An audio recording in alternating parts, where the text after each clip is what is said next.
주로 말미암아 이 세상에 왔고 주로 말미암아 살다가 죽게로 돌아간다 이렇게 말씀하셨습니다. 그러니까 창조주 하나님께서 우리를 이 땅에 태어나게 하셨고 우리가 창조주 하나님과 더불어 살게 하셨고 우리가 죽으면 하늘나라로 이제 주님 나라로 가게 되는 것이 인생입니다. 그러면 그 중에서 가장 중요한 것이 뭐냐? 하나님께 영광을 돌리며 살아가는 일입니다. 이것이 이제 사도 바울이 로마서 1장에서 11장을 정리하면서 기록한 말씀입니다. 그러면 하나님 앞에 영광을 돌리려면 어떻게 살아가야 되는가? 로마서 12장 1절 2절에 보면 그러므로 내 사랑하는 형제들아 내가 하나님의 모든 자비하심으로 너희를 권하노니 너희 몸을 하나님이 기뻐하시는 거룩한 산 제물로 드리라. 이는 너희들의 영적 예배니라. 그래서 하나님이 가장 기뻐하시는 하나님께 영광을 돌리는데 가장 기뻐하시는 일이 무엇인가? 그것은 영적인 예배라고 하는 것입니다. 하나님께 내 몸을 산 제물로 드린다고 하는 것이에요. 그 예배는 하나님 앞에 내 몸을 산 제물로 드리는 시간입니다. 그러면서 영적 예배를 드리는 자는 어떻습니까?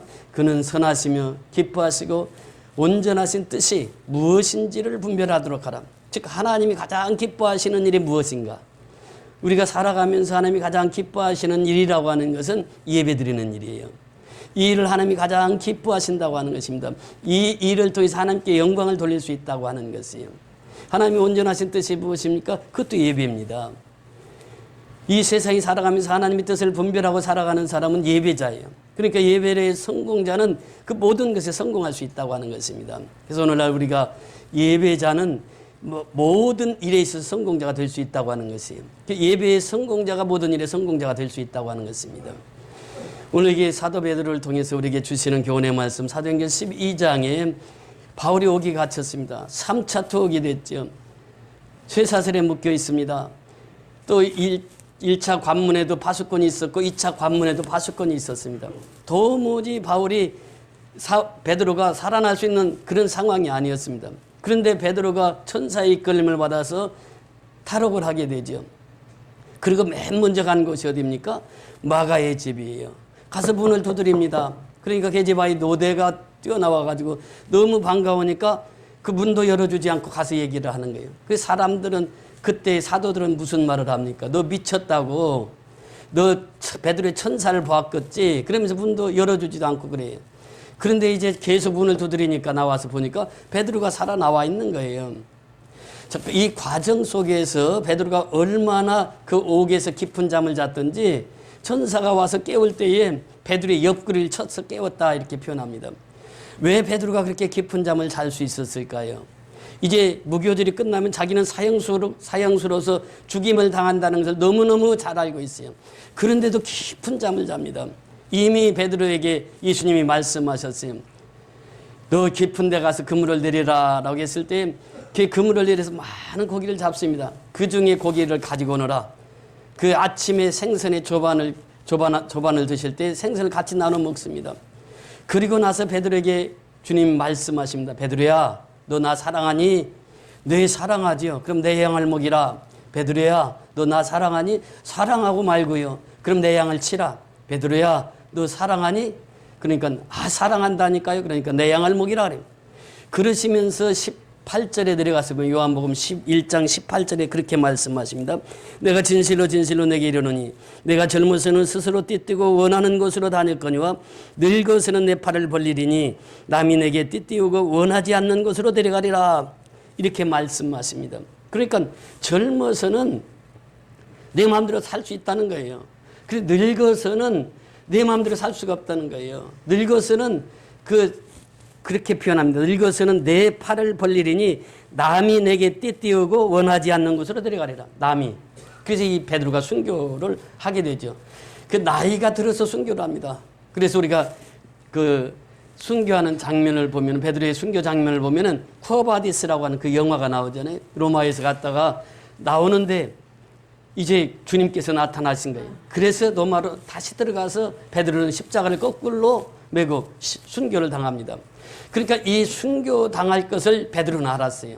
그리고 젊어서는 죽지 않는 것을 베드로는 알았다는 것이요. 말씀을 통해서 예수님이 하신 말씀을 통해서 그는 굳게 믿었던 것이죠. 그러니까 죽음 앞에서도 그렇게 깊은 잠을 잘 수 있었다는 것이죠. 그러니까 말씀에 의지하면 오늘날도 역시 마찬가지입니다. 죽을 상황에서도 벗어날 수 있는 것이 말씀을 의지하는 길이에요. 자, 여기서 오늘 본문에 보면 귀중한 말씀을 계속해서 이어서 말씀하시는데 오늘 20절 같이 보십니다. 12장 20절 시작. 헤롯이 들어와 시돈 사람을 대단히 노여하니 그들의 지방이 왕국에서 나는 양식을 먹을 까닭에 한 마음으로 그에게 나와 왕의 침소 맡은 씨나 블라스도를 설득하여 화목하기를 청한지라. 우리가 이 말씀을 그냥 읽어서는 이해가 되지 않아요. 그 당시의 역사적인 사실과 그 당시의 누가가 왜 이 말씀을 기록했는지를 정확히 알아야 됩니다. 여러분, 이 헤롯이 두로와 시돈 사람들을 이렇게 표현합니다. 이 두로와 시돈은 해안가에 있는 항구 도시입니다. 그 두로와 시돈 지방에는 백향목이 많이 났어요. 잣나무가 많이 났습니다. 그래서 솔로몬 시대에 두로와 시돈 지방에서 백향목을 베다가 그 백향목을 이제 두로와 시돈에서 싣고 어디까지 오냐면 가이사라까지 옵니다. 가이사라는 항구가 없었습니다. 그런데 그 두로와 시돈하고 무역을 하려면 항구가 꼭 필요했어요.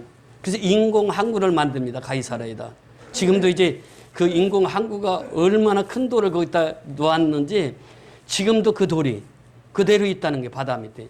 그래서 가이사라 항구를 만들어서 이제 그 레바논에서 나는 백향목 이것을 이제 그 바다로 해서 가이사라 항구까지. 그래서 솔로몬이 예루살렘 성전을 지을 때 그렇게 그렇게 지었습니다. 그러니까 이 두로와 시돈 지방은 이 나무, 백향목이나 많이 나와서 그걸 수출해가지고 먹고 사는 그런 항구 도시예요. 그런데 이들이 그 항구 도시다 보니까 무역업이 활발해서 돈을 많이 벌었습니다. 잘 삽니다. 근데 문제는 거기에 나락을 심으면 나지를 않아요. 벼가 자라지를 않아요. 산악지방이라.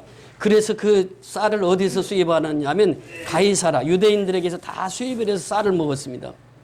그런데 이 헤롯 왕이 보니까 이 돈은 쌀은 우리한테 사가면서 세금은 어디다 바치느냐면 시리아에다 바치는 거예요. 그러니까 이 황제로서는 세금이 들어오질 않는 거예요. 그러니까 화가 난 거죠. 그래서 지금 이 헤롯이 두로와 시돈 사람들을 대단히 노여워하니 이 세금이 안 들어온다는 거예요. 세금이. 왕은요 세금을 잘 걷어야 되거든요. 그래서 이제 국민을 편안하게 먹여 살려야 되는데 왕 입장에서 볼 때는 두로와 시도가 이게 지금 세금을 안 바치니까 그래서 화가 났던 거죠. 두로와 시돈 지방엔 돈이 많으니까 이것을 좀 화해를 해야 되겠는데 누구를 선정했냐면 블라스도를 선정합니다. 이 블라스도는 누구냐? 헤롯 왕의 침실을 맡은 자입니다. 지금으로 말하면 청와대 경호실장격 됐을 거예요. 그 침실을 맡은 자니까. 근데 이 사람이 마음이 좀 착했던 것 같아.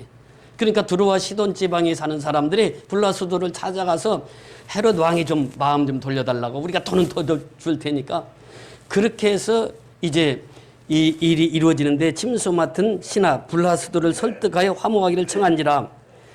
이 청했는데 그때 이제 헤롯이 블라스도라고 하는 그 신이 많은 부하의 말을 듣고 마음을 돌이켰어요.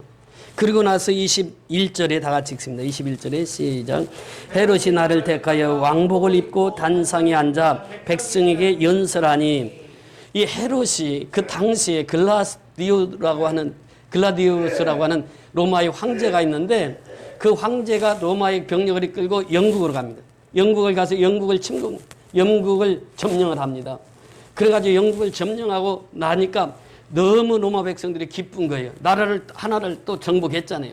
그러니까 글라디우스 황제를 위해서 7일 동안 잔치를 배설합니다. 그런데 이 헤롯이 그 소식을 알아요. 왜냐하면 헤롯과 글라디우스는 학교 친구거든요. 학교를 같이 다녔던 거예요. 그런데 헤롯은 우리가 지난 시간에도 말씀을 드렸듯이 순수한 유대인이 아니에요. 근데 자기가 통치하는 백성들은 유대인이란 말이죠. 그래서 이 헤롯이 그러면 시돈과 두로 지방 사람들과 함께 가이사라에서 날을 정해서 연설을 합니다. 근데 연설을 하는데 여기에 보면 왕자에 앉아서 연설을 합니다. 그리고 요세푸스 사가에 의하면 요세푸스라고 하는 사람이 그때 초대교회 아주 유명한 역사학자인데 책을 20권을 저술해요. 고대사를. 근데 그 고대사에서 보면은 그렇게 고백을 합니다. 헤롯이 그 왕자에 앉아서 연설을 하게 되는데 그 왕자에 앉았는데 여기서 보면 왕복을 입었다가 했는데 그 왕복이 어땠느냐? 보통 평상시에 입던 왕복이 아니에요. 거기에다 무엇을 달았느냐 하면 반짝반짝한 은을 왕복에다 다 입혔어요. 그렇게 햇빛이 쫙 나니까 그 찬란한 햇빛 속에 그 은빛 찬란한 왕복이 번쩍번쩍하는 거예요. 우리가 이게 제주도의 은갈치 보잖아요. 은갈치를 햇빛에 넣으면 어떻습니까? 그 색깔이 번쩍번쩍하거든. 그런데 헤롯 왕이 그 옷을 입은 거예요. 은으로 덮인 그 왕복을 다 입고 왕자에 앉았어요. 앉아가지고 그 연설을 합니다.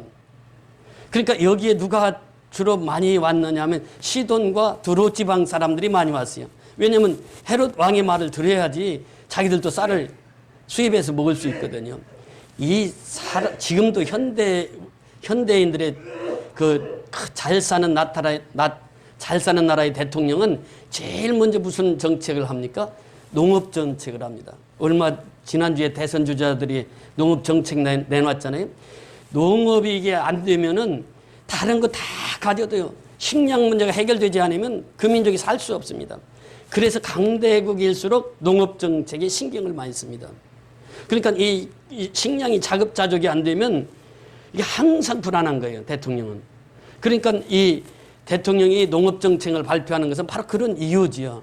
그러니까 이 당시에도 헤롯이 다 그 농업 정책을 가지고 있으니까 쌀을 두로와 시돈 지방에 보내지 않으면은 아무리 돈을 많이 줘도 먹고 살 길이 없잖아요. 그러니까 시돈과 두로 사람들이 이제 황제의 연설을 듣기 위해서 내려온 거지요. 그래서 이 사람이 왕자에 앉아서 연설을 합니다. 그 당시만 해도 그 원형 경기장 안에 수천 명이 모였는데 그 당시 무슨 마이크가 있습니까? 그런데 그 경기장 안에서는 연설을 하면 그것이 한 2,000명, 3,000명이 앉아 있어도 그 들릴 수 있는 그런 원형 경기장에서 모여서 지금 헤롯의 연설을 듣기 위해서 나왔던 것이죠. 그러니까 헤롯이 연설했을 때 그 나를 택하여 이 말은 지금 글라디우스가 영국을 점령하고 일주일 동안 그 축제 기간을 갖는데 이튿날을 정합니다. 그리고 헤롯이 그날 연설을 해요. 연설을 하는데 단상에 앉아 그러잖아요. 그 왕자에 앉았단 말이에요. 앉아서 백성에게 연설하니 22절 다 같이 읽습니다. 시작. 백성들이 크게 부르되 이것이 신의 소리요 사람의 소리가 아니라 하거늘. 그 영어 성경에 보면 they shouted 그래요. 그들은 크게 외쳤다 그래요. This is the voice of the God, not a man 그래요. 이것은 신의 소리지 사람의 소리가 아니라는 거예요. 그러면서 환호하는 사람이 누구예요? 제일 환호했던 사람이 누구였을 것 같아요? 두로와 시돈에서 온 사람들. 이 사람들은 그 헤롯의 마음이 들어야 되거든 지금. 그래야 쌀을 수입할 수 있거든요. 다급해요. 그래서 헤롯 왕이 연설할 때 그렇게 고백을 하는 것입니다. 당신은 신의 소리입니다. 이게 사람의 손이 아닙니다. 당신은 옷 입은 것부터 연설하는 것, 이 모든 것은 신입니다. 신. 그래서 그들이 신으로 높였던 것이죠.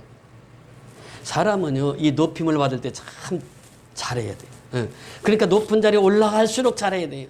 그 낮은 자리에서는 잘 몰라. 근데 높은 자리에서 이게 교만해지게 되면 한없이 교만해지는 거예요.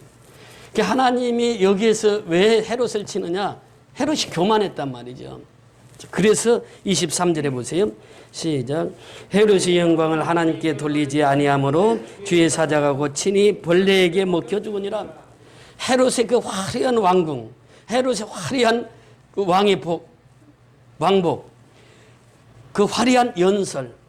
그러니까 그 당시에는 누구도 헤롯 앞에서 나설 수 없는 그런 상황이에요. 그런 헤롯이 로마의 황제의 힘을 입어서 그렇게 높은 지위에 있던 헤롯 왕. 그런데 어떻게 합니까? 영광을 하나님께 돌리지 아니하므로. 헤롯은 알아요. 하나님 앞에 영광을 돌려야 된다는 걸 알아요. 그러니까 그 알매도 불구하고 그 영광을 누가 가로챕니까? 자신이 가로채는 거예요. 하나님께 영광을 돌리지 않아요. 이게 뭡니까? 이것이 교만이라는 것이에요. 누구나 다 마찬가지입니다. 오늘날도 역시 마찬가지죠. 하나님께 영광을 돌리지 않으면 하나님께서 그 영혼을 취해가는 거예요. 느부갓네살 왕이 유대인들을 체포해가지고 자기 나라로 데리고 갔을 때 자기가 그렇게 높아졌습니다. 높아졌을 때 하나님께서는 그 느부갓네살 왕을 쳐서 7년 동안 소처럼 풀을 먹고 살게, 들의 짐승처럼 살게 하셨어요. 그리고 이제 7년이 지나니까 하나님께서 회복시켜 줬어요. 그 느부갓네살 왕이 그런 잘못을 저질러서 벌을 받았으면 아들인 벨사살 왕은 어떻게 해야 돼요? 더 하나님을 잘 섬겨야 될 거 아니에요. 그런데 벨사살 왕이 되면서 그 신하들을 1000명을 불러요. 1000명을 불러가지고 술 파티를 합니다. 근데 술잔을 무엇으로 하느냐? 저 이스라엘 땅에서 뺏어온, 성전에서 뺏어온 그 지금 우리가 하는 성찬 기구들, 이걸 가지고 술잔을 만드는 거예요. 그래서 이 성전에서 난 금그릇 가지고 술을 마시는 거예요. 술 파티를 하는 거예요. 그런데 갑자기 벽에 나타나서 글자가 써 있는 거예요. 메네메네 베겔 우르바신. 하나님이 저울에 달아봤더니 너는 왕의 자격이 안 된다. 그리고 너는 왕감이 안 된다. 너는 이제 죽으면 내 나라가 분단될 것이다. 그 지금 메네메네 데겔 우르바신, 그렇게 해서 하나님의 손글씨가 나타나서 그 글을 해석한 사람이 누굽니까? 다니엘이 그 꿈을 해석하죠. 그래서 그는 결국 그날 왕위에 앉자마자 죽임을 당합니다. 사람은요, 교만해지면 하나님이 그걸 놔두지 않아요. 교만한 사람 반드시 물리치십니다. 그래서 잠언서 16장 18절에도 보면 교만은 패망의 선봉이요 넘어짐의 앞잡인이라 그래요. 그러니까 교만한 사람은 하나님이 두고 보지 못해요. 그래서 사도 바울도 그렇게 고백합니다.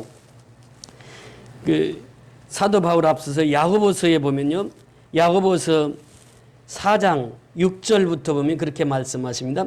그러나 더욱 큰 은혜를 주시나니 그러므로 일렀을 때 하나님이 교만한 자를 물리치시고 겸손한 자에게 은혜를 주신다 하였느니라.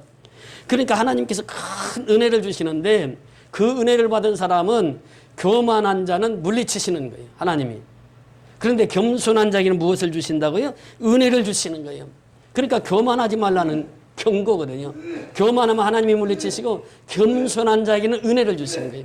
그러면서 7절에도 보면 그런즉 너희는 하나님께 복종할지어다 마귀를 대적하라 그리하면 너희를 피하리라 그래요.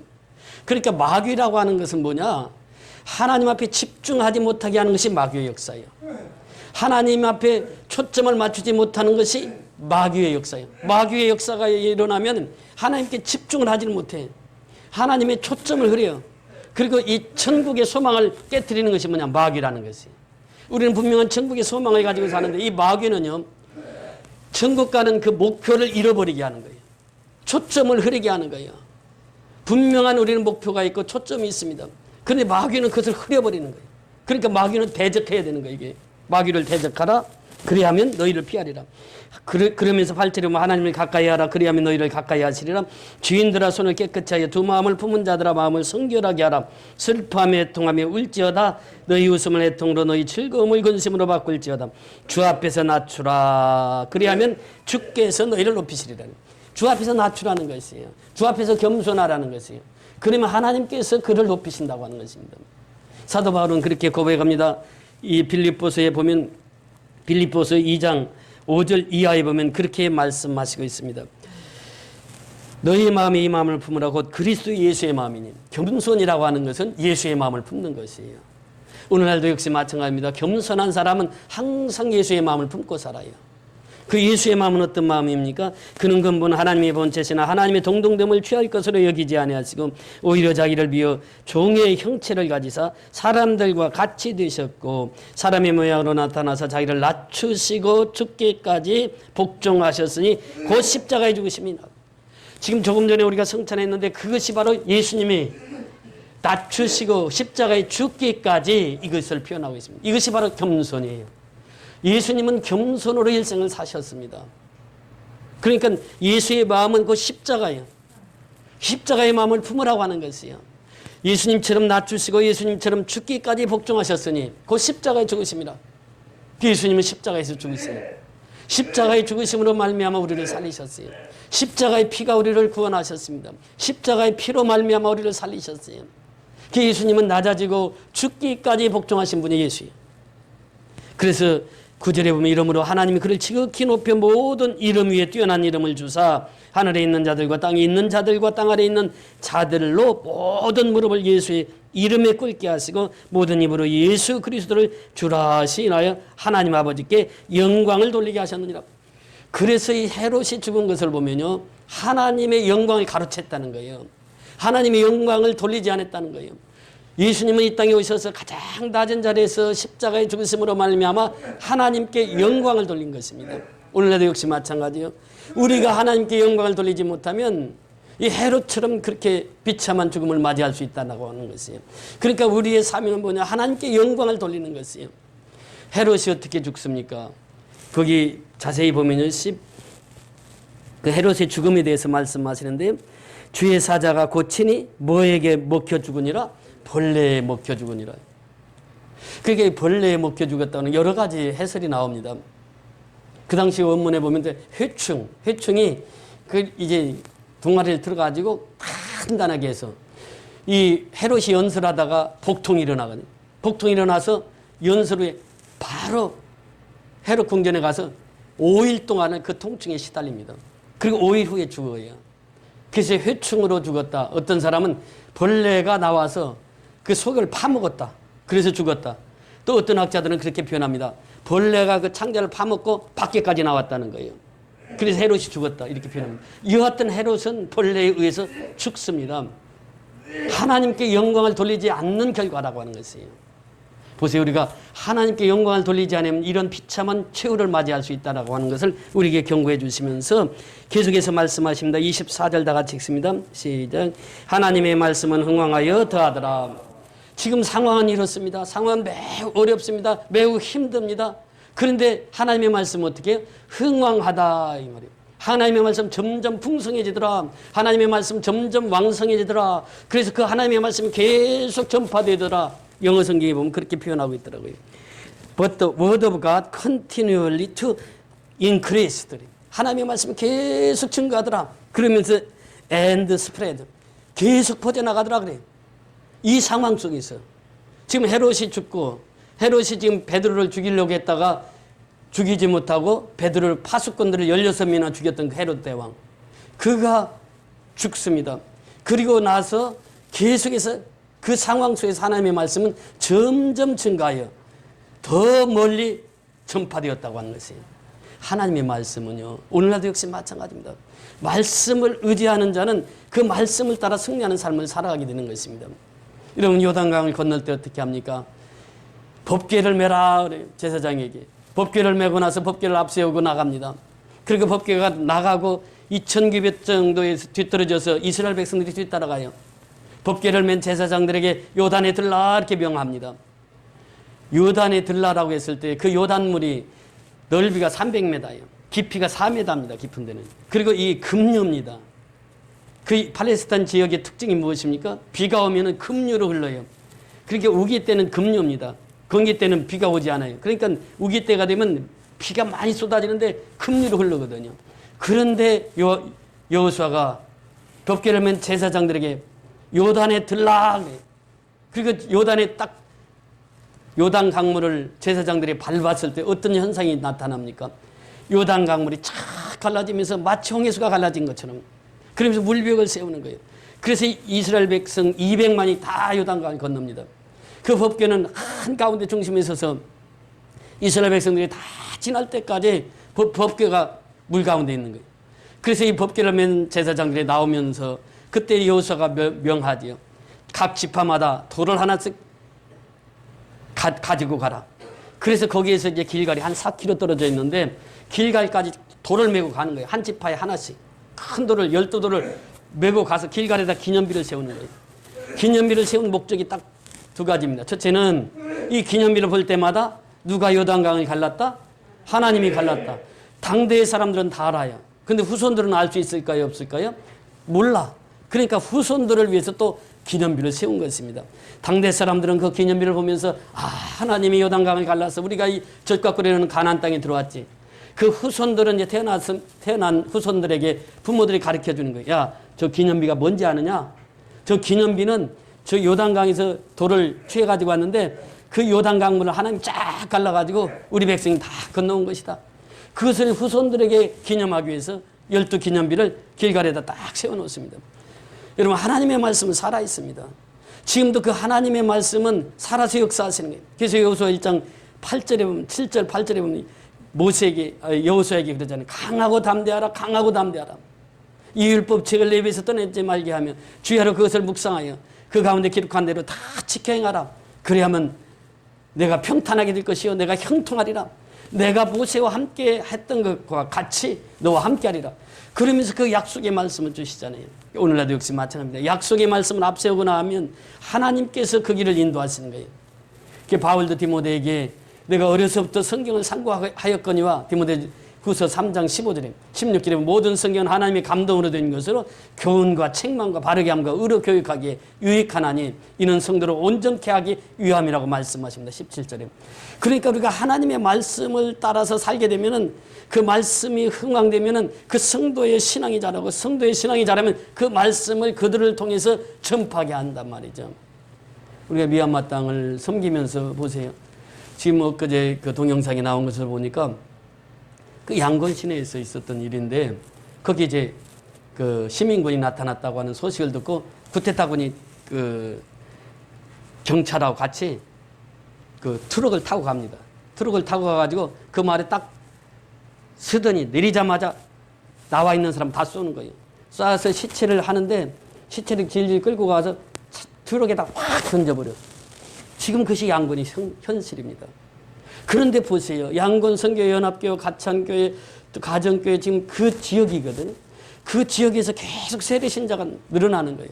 사실 보세요. 쿠데타 이전과 쿠데타 이후에 우리 작년에 우리 선교비 보낸 거 보세요. 쿠데타 이전에는 우리가 600~700씩 보냈는데 전번에 1300, 이번에도 1300, 1300 이렇게 보내잖아요. 거의 배로 이렇게 선교원금이 더 늘어났고, 또 성도들도 지금은 그전보다 훨씬 많이 늘어났단 말이죠. 그러니까 한쪽에서는 죽어가는데, 쿠데타군들에 의해서 죽어가는데, 한쪽에서는 그 어려움 속에서도 계속 말씀이 증가하고 말씀이 흥황해서 계속 이제 성도들이 증가되는 모습을 보게 됩니다. 이 초대교회도 역시 마찬가지였단 말이죠. 그래서 이 초대교회 교인들이 베드로가 옥에 갇혔을 때 어떻게 기도했을까요? 우리는 생각합니다. 아니, 야고보 칼로 목베임을 당했는데 베드로 살려달라고, 베드로 살려달라고 그렇게 기도했을 것이다, 이렇게 생각합니다. 그런데 그게 아니에요. 우리 사도행전 4장 한번 보십니다. 사도행전 4장에 보면은 그렇게 말씀하세요. 사도행전 4장 27절 이하에 보면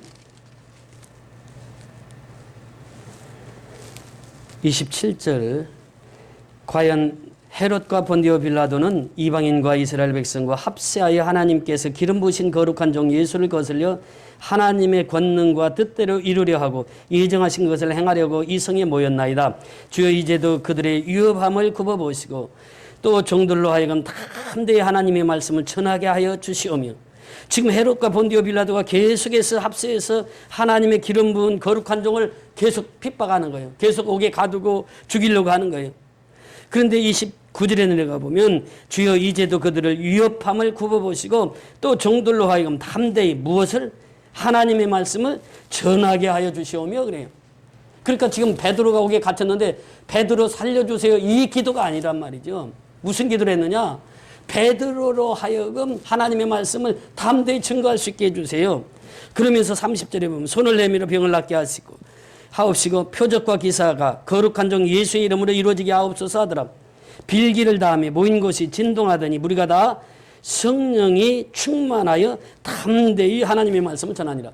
이것이 그들의 기도의 제목이었습니다. 오늘날도 역시 마찬가지입니다. 하나님의 역사는 담대히 하나님의 말씀을 전할 때에 하나님의 역사가 이루어진다는 것이에요. 그러니까 베드로가 옥에 갇혔는데 베드로 살려달라 이렇게 기도한 게 아니라, 하나님 이제 베드로를 통해서 하나님의 말씀을 담대히 전파하게 해주세요. 그러면서 기도했을 때 그 옥중에서 풀려날 수 있었다고 하는 것입니다. 제가 환자들을 이렇게 신방할 때마다 꼭 그렇게 기도 부탁을 합니다. 내 병이 낫기를 위해서 기도하는 것보다 먼저 해야 할 기도가 있다. 그것은 주의 일, 복음을 전하는 일에 앞장서야 된다. 꼭 그것을 먼저 부탁합니다. 내가 나으면은 하나님의 은혜로 나을 수도 있고 하나님의 은혜로 낫지 아니할 수도 있어요. 보세요. 하나님의 은혜로 야고보는 순교를 당했어요.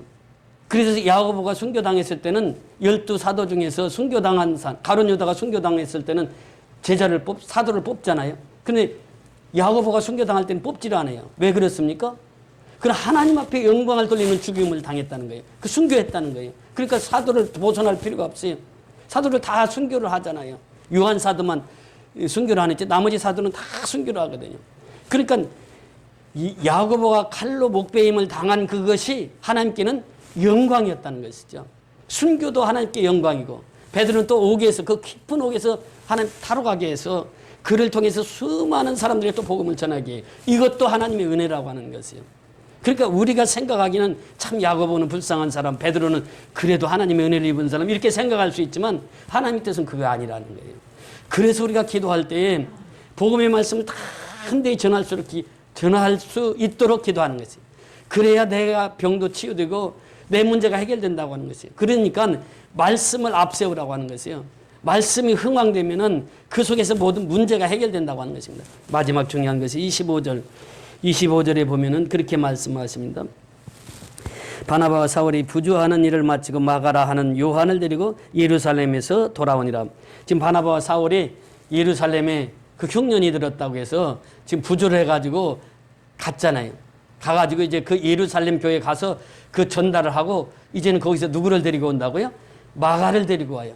마가를 데리고 와서 이제 이방 선교인 지금 안디옥 교회로 이제 돌아옵니다. 돌아와서 본격적인 이방인 선교가 시작되는 거예요. 이것이 이제 13장부터 보면 이제 베드로는 이제 사역이 끝이 나고 바울로 이렇게 연계가 됩니다. 그래서 베드로의 이제 뒤태를 볼 수 있었고 이제는 바울과 바나바를 중심으로 해서 이제 13장부터 사역이 시작됩니다. 바울의 사역은 13장부터예요. 그래서 이제 사역을 하기 전에 마가의 집에 가서 마가를 데리고 지금 내려오고 있습니다. 안디옥에 내려와서 이제 마가와 같이 이제 선교 여행을 가고 이제 이런 역사가 13장부터 펼쳐집니다. 이 다음 장부터는 바나바와 바울을 중심으로 한 선교 사역에 대해서 말씀을 나누고자 합니다. 그래서 오늘 이 말씀을 정리하면 그렇습니다. 오늘 이 말씀을 통해서 우리가 꼭 기억해야 될 것은 하나님께 영광을 돌리지 아니하는 자는 하나님께서 심판하신다고 하는 것이에요. 헤롯이 죽음이 바로 하나님께 영광을 돌리지 않았다. 그러니까 누가 하나님께 영광을 돌리지 않느냐? 교만한 자가 하나님께 영광을 돌리지 않습니다. 교만한 자는 항상 자기가 잘났어요. 자기 생각대로 살고 자기 뜻대로 살아요. 이것이 교만한 자예요. 그래서 성경 늘 겸손하라. 누구같이? 예수님처럼. 예수님이 그렇게 평생 겸손하게 복음을 전하면서 사셨던 것처럼 겸손해야 된다. 하나님의 은혜를 받아야 겸손할 수 있다고 하는 것입니다. 그러면서 세 번째는 하나님의 말씀이 흥왕되어야 된다고 하는 것이에요. 어디서부터? 내 심령에서부터 하나님의 말씀이 흥왕되어야 돼요. 내 심령에 하나님의 말씀이 흥왕되면 내 가정이 살고 내 가정이 살면 교회가 살고 교회가 살면 민족을 살리는 것이에요. 그래서 우리가 하나님의 말씀이 흥왕해야 돼요. 오늘 말씀의 제목이 무엇입니까? 하나님의 말씀은 흥왕하여 가더라. 그래서 우리 속에 하나님의 말씀이 풍성할 때 우리를 통해서 하나님의 위대한 역사가 펼쳐지는 줄 믿습니다. 말씀이 흥왕한 자를 하나님 들어 쓰시는 줄 믿습니다. 우리 선교연합교회 모든 성도들이 이 말씀의 흥왕함을 누리고 살아가는 저와 여러분이 다 될 수 있기를 주의 이름으로 축원을 드립니다. 할렐루야. 고맙고 감사하세요.